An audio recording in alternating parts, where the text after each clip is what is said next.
सातारा जिल्ह्यातील फलटण येथील उपजिल्हा रुग्णालयामध्ये डॉक्टर महिलेने सुसाईड नोट लिहून आत्महत्या केलेली आहे। या सुसाईड नोटमध्ये पोलीस निरीक्षक गोपाळ बदने यांनी लैंगिक अत्याचार केल्याचं तसंच प्रशांत बनकर याने मानसिक त्रास दिल्याचं नमूद केलेलं आहे। राज्य महिला आयोगाने या घटनेची दखल घेतलेली आहे। यामध्ये दोन्ही आरोपींवरती BNS अंतर्गत गुन्हा दाखल करण्यात आलेला आहे। हे दोन्ही आरोपी फरार असून त्यांच्या तपासासाठी शोध पथक हे रवाना झालेले आहे। बीड आणि पुणे भागामध्ये यांचा तपास सुरू आहे।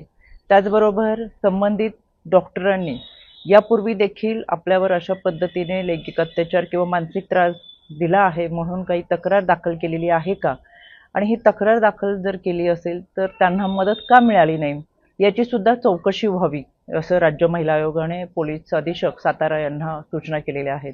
एकंदर या संपूर्ण घटनेचा तपास होत असताना यामध्ये संबंधित डॉक्टरांचे शव हे विच्छेदनासाठी रुग्णालयामध्ये हलवण्यात आलेले आहे। यामध्ये आरोपींवरती कठोर कारवाई व्हावी, यामध्ये कोणीही आरोपी असू दे त्याची गय केली जाणार नाही।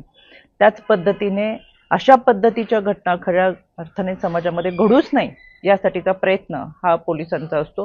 पण रक्षक म्हणून कार्यरत असणाऱ्या पोलिसांनीच भक्षक म्हणून जर कोणाच्या हत्येला कारणीभूत होत असतील तर अत्यंत दुर्दैवी आहे, संतापजनक आहे।